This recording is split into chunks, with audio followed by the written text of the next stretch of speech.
Y'all, it's that time, and we got to talk about it. July 24th, the USS Benfold, a 10,000-ton guided missile destroyer, loses all power in the South China Sea. Now, why? No propulsion, no steering. It's under its own power. And for 4 days, no working toilets, no air conditioning, no clean drinking water for the crew that was standing watch on a warship in the middle of the ocean. The Navy didn't tell the public for over 3 weeks, y'all. That's not the only ship. That's not even the worst of it. Tonight, I'm not doing the other side segment. Not tonight. This one's personal, and I'll tell you exactly why before we're done. So, this is the time. Welcome to the Hillbilly Think Tank with Spencer Keck. I am the educated hillbilly. And no, that's not an oxymoron. Don't call me a moron. There have been educated, erudite, and emancipated hillbillies in Kentucky ever since my kith and kin came through the Cumberland Gap with Daniel Boone and the other Long Hunters on their quest for life, liberty, and the pursuit of happiness. They wanted to find it. They found it right here. Now, yeah, I'm Spencer Keck, retired Navy Independent Duty Hospital Corpsman, combat veteran, currently a public school teacher, and a candidate for magistrate on the Hardin County Fiscal Court, District 3. Segment 1 tonight, the base that fell and how much they hid about it. And y'all, this is big. When we should know what is going on with our taxpayers' money and how it's being spent overseas and or damaged and lost overseas. But they're trying not to let that stuff out very much. Qatar saying an Iranian ballistic missile has struck Al Udeid Air Base in Qatar. That is the largest military installation for the United States in the entire Middle East. And it comes as a new CNN investigation is now looking specifically at the American targets hit so far by Iranian strikes, every single one of them. Tamara Klablawi is out front. Satellite imagery showing the extent of the damage to U.S. military facilities across Gulf Arab countries. So pay close attention to the one in Bahrain. That's one of our biggest ports that every ship pulls in and out of when it deploys to the Middle East. I've been there several times in deployments. Is starting to emerge, part of Iran's furious response to an Israeli-American campaign that decimated its leadership. At least 9 U.S. military positions have been hit in less than 48 hours. These are relatively close targets. They're much nearer to Iran than its usual target, Israel. So if you look at how close NSA Bahrain is to Iran, too close for comfort, because that is the supply port for our ships when they're operating in that Persian Gulf region. So this is extremely key, very important. That proximity may give Iran's missiles and drones a better chance of hitting their targets. This is the port of Shuaibah, where just after 9 a.m. on Sunday morning, an Iranian strike set a makeshift U.S. operations center at the civilian port ablaze. 6 American service members were killed in the attack. You can see smoke rising from the fire. The blown-out 3-wide trailer blackened on the inside. There are few signs of fortification. In another attack, a drone, this appears to be the Arash-2, crashes into U.S. positions in Camp Buring. So as we reported on here quite a few times, this is again just an example of piss poor planning, not being prepared for what was obvious to any good military planners. And so that is what we're here to talk about tonight. So here's what the New York Times traced out, and the Inquirer picked it up. The supply nightmares aboard that USS Abraham Lincoln, well, they didn't start with bad planning. It started with Iranian missiles and drones hitting naval support activity Bahrain. As I said, that's our only naval base in the entire Middle East, and the fleet main logistic hub for decades. Ever since I was involved in the first Gulf War, we went there multiple times. It's, again, decades. We're talking back 90s when I was in the first Gulf War. So a Wall Street Journal investigation from June, well, it found that that base wasn't hit once, it was struck repeatedly between late February and June. And if you recall, I reported on here about the sailors who were evacuated post haste and sent back to the United States from that base with nothing. They didn't even have toiletries. They had no time to grab all their essentials when they were quickly gotten out of there so it didn't become a slaughter field. So now satellite imagery and social media footage and also interviews with current and former service members, well, it all points to the same picture. The command headquarters damaged, at least a dozen other buildings were hit, 2 satellite communication terminals were knocked out.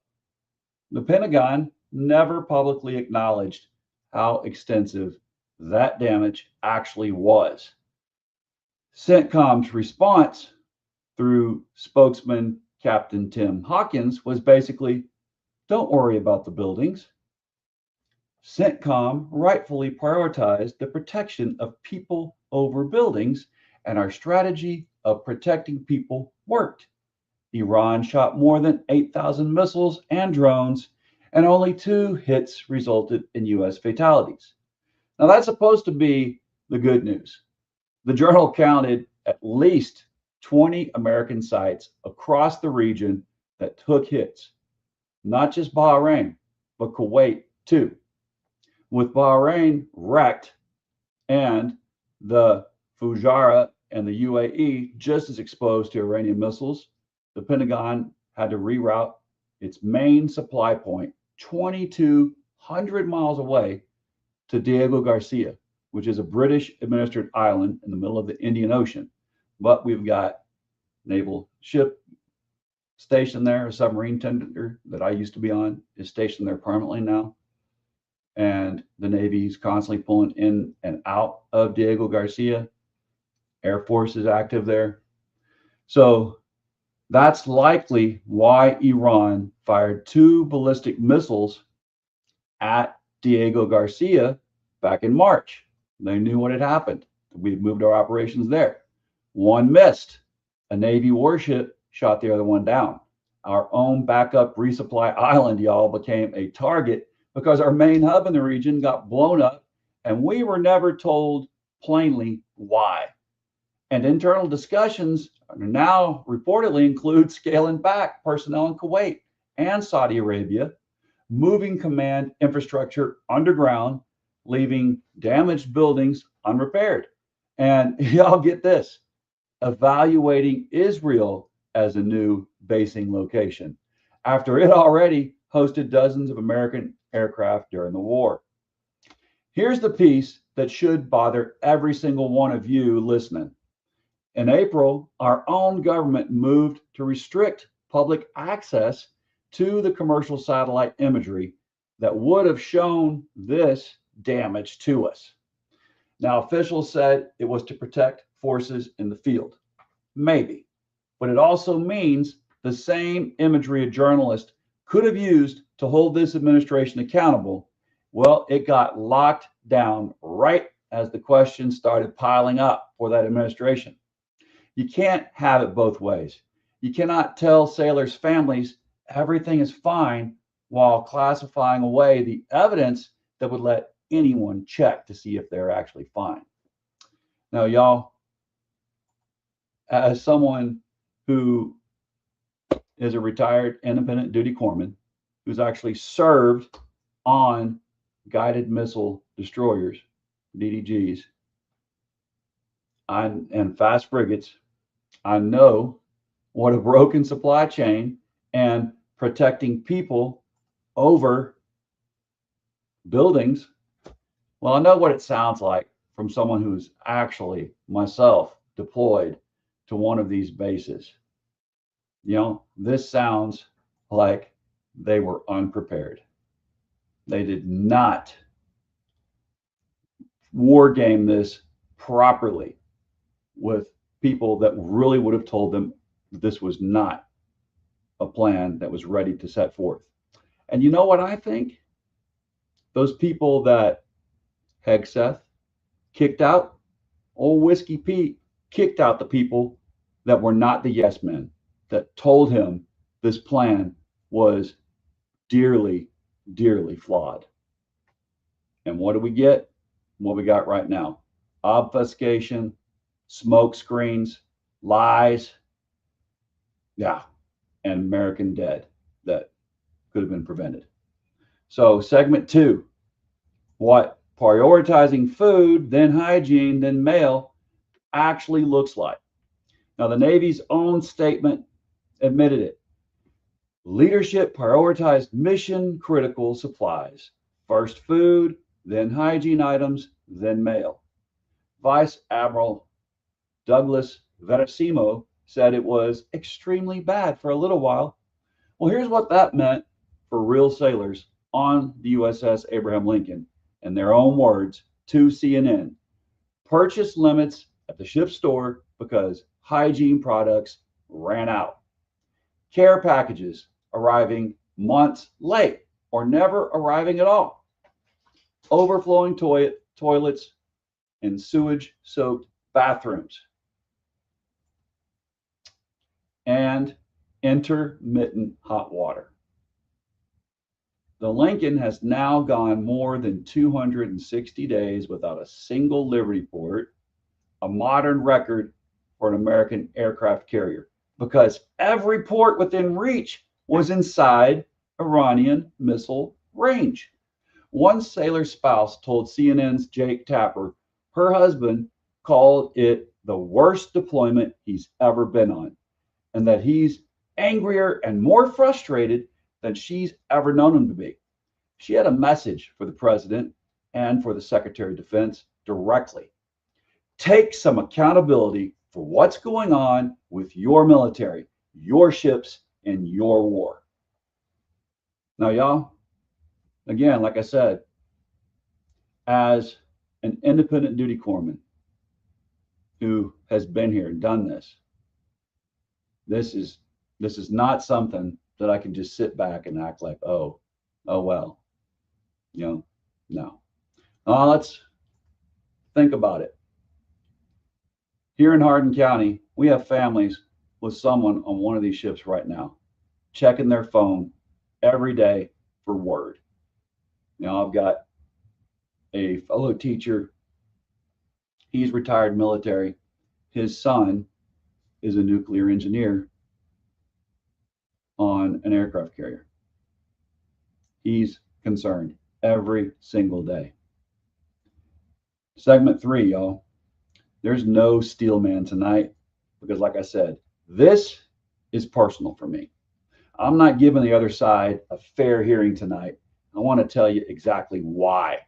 CNN reported that 2 sailors on the USS Abraham Lincoln strike group have gone overboard in recent months. Both were rescued alive, according to CNN. Others were stopped before they could jump overboard. Now, a Navy official confirmed another sailor went overboard just in the past couple weeks and was recovered and treated. The Navy won't say whether any of those were suicide attempts. And the Navy's official statement was that it has not observed an increase in suicidal ideation or attempts aboard the ship. I had a commentator reply to one of my recent episodes, y'all, and tell me that a few suicides out of 5,000 sailor crew wasn't really that bad, that it's just normal for a group that size. Well, I hope to God that person doesn't have an IGYS 22 tattoo anywhere in their body. If you've ever seen those tattoos, IGYS YS22. That means I got your 6 for the 22 a day that commit suicide. That's how many veterans a day we've been looking at for a while. And that IGY6 means I've got your 6, fellow veteran, fellow current active duty person. I am here to talk to you, and I'm here to talk for you, to push against situations that will put you into the mind state where that might be what you think is your only way out. And so anyone who tells me in my comment section here that you think that 5 a day, I'm not 5 a day, 5, 6 out of a whole crew of 5,000, oh, that's just normal for our population. Well, don't ever let me see you wearing that tattoo. Don't let me ever even thank me for my service. Don't thank me for my service if that's what you're going to do. Because every single one of us in the military is haunted at night by friends that we served with that are never coming home, or who came home and weren't home and they checked out and are gone. So yeah, you got my dander up, and that's why I'm not steel man in this episode tonight, because I got your 6 exist for exactly one reason. Because again, the number of veterans and service members this country loses to suicide every single day is not normal, and it is not acceptable. And treating it as a rounding error is the kind of thinking that gets people killed. Every combat veteran listening to me right now, they know names, too many names, people we served with, who, again, like I said, made it home, but really didn't make it. And that's not a steel man conversation to have at all. There is no legitimate other side to, oh, it's okay, our sailors are drowning in overflowing sewage, running out of soap, and going over the side of the ship. So I'm not doing the steel man part tonight. There's no way you can argue with me that this is something that's okay and we can explain it away, because I have been on many, many, many naval vessels. I've been on vessels that had fires at sea, but I've never been on a destroyer that went without power for that many days, 4 days, just drifting afloat in a hostile zone, dead in the water, no air conditioning, no sewage working, it's backing up, no showers, nothing like that, for that many days. No, never. And it wasn't even shot, didn't hit a mine, nothing. I am not going to accept the fact that the female members on board the USS Boxer, the female Marines and the female sailors, that they don't have hygiene gear, because there was piss poor planning that allowed Bahrain to be blown useless, and now have to be many thousands of miles away over in Diego Garcia for supplies. This is unacceptable. Never in my career, from the first Gulf War all the way into the middle of our war in Afghanistan and Iraq, never did I see anything this ludicrous, this awful, and this piss poor planning. And I was pretty pissed about the way Iraq was handled. I was upset about the way Afghanistan was handled from the beginning, when we could have done more, and we decided instead to put Afghanistan on the back burner, where the actual people had come from that hurt our country. And we decided to go to do a little foray into Iraq based on a lie about yellow cake uranium. All that still upsets me. But I thought that would be it. There'd be nothing anyone could do that would compare in that. But this is beyond the pale. And I thought that was. So, segment 4, the chain of command that's supposed to prevent this. Senator Richard Blumenthal sent Secretary Hegseth and the acting Navy Secretary a formal demand for answers. Water contamination, plumbing failures, deteriorating mental health, deck safety, lost mail, all of it.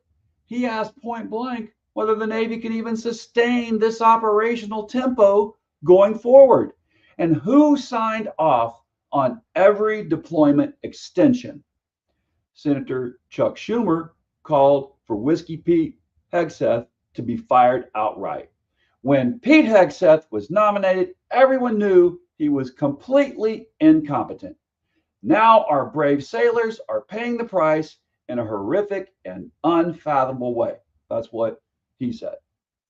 Representative Jason Crow, 82nd Airborne Ranger Regiment, said plainly, 82nd Airborne, and he was Ranger qualified, said plainly that this president does not care about our service members or their families.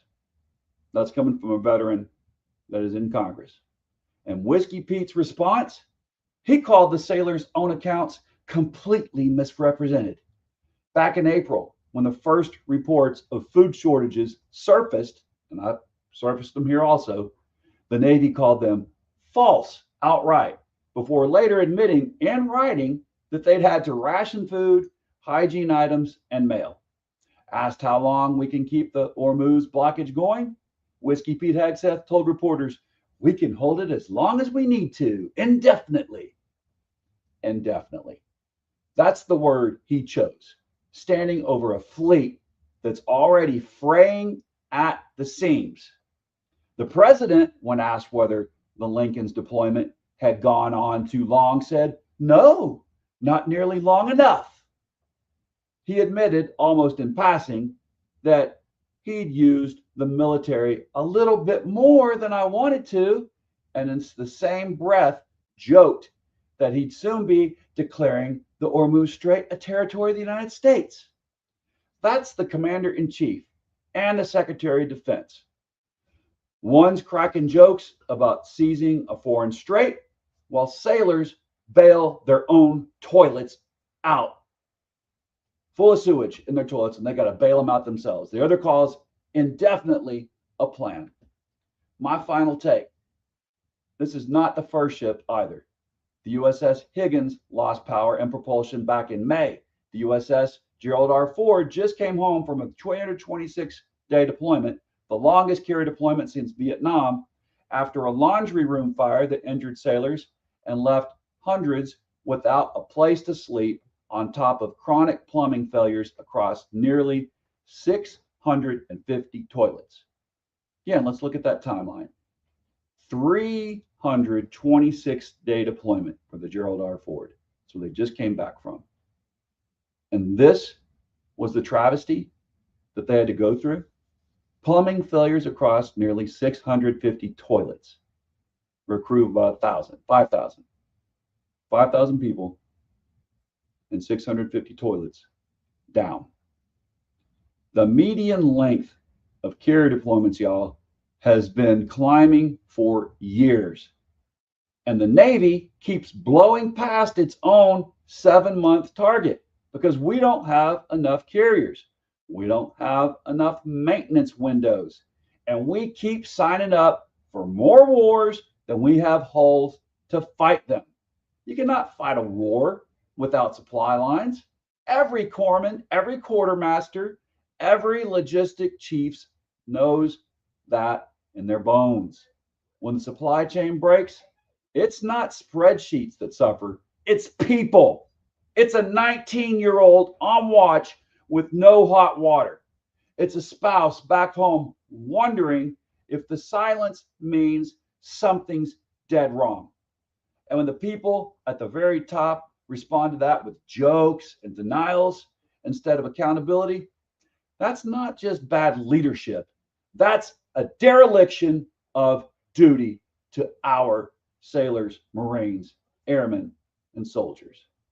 But right now we're talking about sailors and Marines. That's another thing that pisses me off. They keep saying soldiers on these ships. It's sailors and Marines. All right, before I go on, let's see. I see we got 3 comments here. All right. So Copycat says, thanks, Copycats. Hey, folks, please don't forget to like and subscribe. Yes, please don't forget to like and subscribe. Thank you so much, Copycats. Copycat says, they deserve so much better. Just so much better. Tom Armstrong, thanks for being on here. Tom says, Nimitz sailor here was on her when, I'm sorry, Tom says, someone else put something in there. Tom says, I can't put my anger into words that will be published in a family newspaper. There are legal reasons I won't even say what I think needs to happen here, lest some regime flunky see what I type. Yep, gotcha, Tom. Completely understand.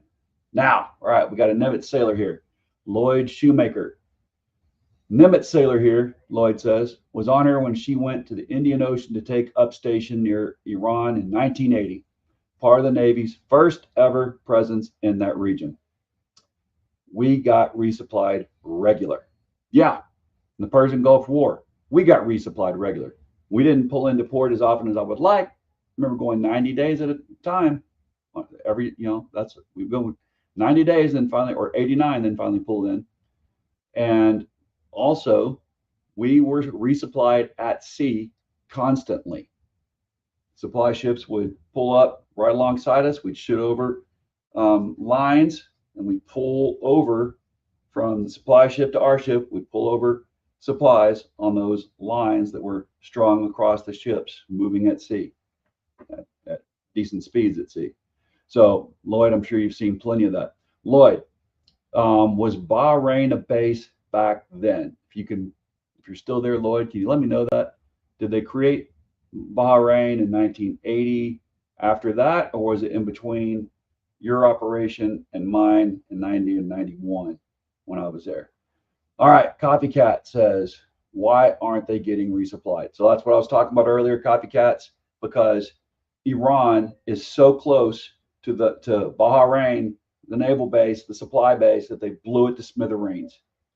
Evacuated everyone out of there post haste in secret. As I reported previously, they couldn't even grab toiletries. When they evacuated them in secret to Norfolk, they had to beg people in that region to give these sailors and Marines toiletries and other things like that, just to be able to survive in Norfolk once they came pouring back. So, and all these supply bases got blown up because they're right across from Iran, literally directly across from it, right there in the Persian Gulf. So that's what the show is about tonight. So Lloyd says the bases were hit. There is nowhere for the supply ships to stock up. Exactly. So yeah, to complete that, that's a complete answer there, Copycats. The closest place for them to stock up, as I was saying earlier, is Diego Garcia, a little island out there in the Indian Ocean. If I remember correctly, it's far away from the Persian Gulf area. So, and Iran already tried to send missiles and drones to hit Diego Garcia and to hit some ships there. Luckily, we were able to take out those 2 that they sent, because it was a much further distance. So it was they were able to intercept them. So Copycats, yeah, no problem. Thanks for asking. It's a very good question. Thank you, Lloyd. If you would, please like and subscribe. I'd love to have you on here more. All right, y'all, in closing, if you or someone you love wears the uniform, and this is, I don't want to tear up, get misty-eyed, but I'm pissed. I'm pissed at that person who went into my comments and told me that it's okay that these 5 attempted suicide or did commit suicide, or 6, because I don't think we're getting the truth out of how many are actually gone. They said it was okay. That's normal stats out of 5,000. So that's the whole reason I did this thing tonight and didn't do the steel man, because it is not okay. Like I said earlier, if that person that told me that has that IGY6, Iggy 622, I'm going to scrape it off their arm if I ever meet them. They better not have an I got your 6, the 22 a day, talking about the veterans that commit suicide and saying, I got your 6. And they better never thank one of us for our service, because every single one of us in the military or someone who's a veteran, we know plenty of people that commit suicide. And this is, yeah, you're on my fighting side now. So in closing, if you or someone you love wears the uniform and is struggling, the Veterans Crisis Line is there. Dial 988, then press 1. Call, text 838-255. You matter, and asking for help is not weakness. It's the same courage that got you through everything else. Kentucky sends more of its sons and daughters to serve than almost any other state in this whole country. We owe every one of them a Navy, a country that tells the truth about what it is costing them. From the haulers to the highways, Kentucky doesn't have to agree on everything to be able to look out for each other. To every Kentuckian still standing a watch somewhere far from home tonight, we see you and we're grateful. And we're going to keep asking these questions until somebody in Washington gives us a real answer to them. And that's my promise. And also, if you're anywhere near Hardin County, then you are one of those people tonight thinking some dark thoughts in a bad place. I'm a veteran. I'm here for you. Contact me, talk to me, reach out. That's what I'm here for. I'm here for us. All right, Copycat says, you are right to be pissed. The whole situation is wrong on so many levels, but most especially how our folks are being treated. And to think that someone is such a sycophant for this administration that they make that comment about suicidal service members in my comments, that just a bridge way too far. Again, that's beyond the pale. And I thought I'd seen beyond the pale before now. And I will even put, I'm running for office. I am running for magistrate here in District 3. You can either call me to talk about that, or you can call me to talk about if you are having a problem like we're talking about tonight. I'm here for you. And I've got plenty of veteran friends in this area. We're here for you too. We would love to talk to you. So there's my number. Call me about my campaign. Call me if you are in that dark place and you need to hang out with some veterans that will help you get the help you need. Because that's what we're here for. I got your 6. I'm serious about I got your 6. I don't have the tattoo, but I do have it tattooed here in my heart as a corpsman. And I hope everybody else that's actually listening, that gives a damn, I hope you do too. So, all right, y'all. I really appreciate y'all being on here tonight. Appreciate everybody showing up, supporting, because this one meant the world to me. Everything to me. Said, my brother is buried in Arlington. He survived Afghanistan. He came home, but was never fully home. And he's buried in Afghanistan less than 5 years after he survived, losing his leg and hand there in Afghanistan. So this has been the Hillbilly Think Tank. Y'all keep thinking deeply. Keep pushing back for real answers. I'm Spencer Keck. Doc out. Bless your corazon. This has been paid for by Spencer Keck. If you want more information, set my numbers here posted. And I also have a website you can go to, SpencerKeckMagistrate.com. Please log on, check out there, make some comments, help me out with my campaign. I'd love it. Love to, walk the streets with you, talk to you about what you need to see here in District 3. Yeah, bless y'all. Bless your corazon. Please care. Please remember those deployed. Please remember any veterans right now that are struggling. Don't just say thank you for your service and walk away. And don't ever tell me that it's okay that there's a few committing suicide. That's just normal. I don't ever want to see that in the comments again. Again, if that person has that "I got your six" tattoo, or if they like to say "thank you for your service," yeah, I've got something for them to stick up their service area.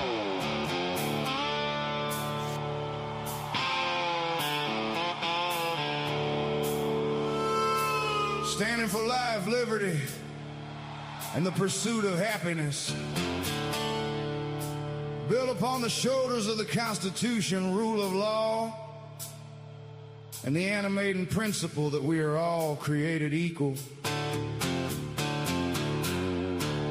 I need to hear a hallelujah, though I'm not considered a believer by some. I still believe in the warmth of heaven come.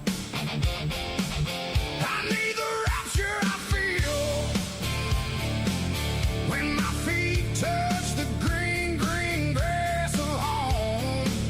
Then I know I have reached the valley of kingdom come.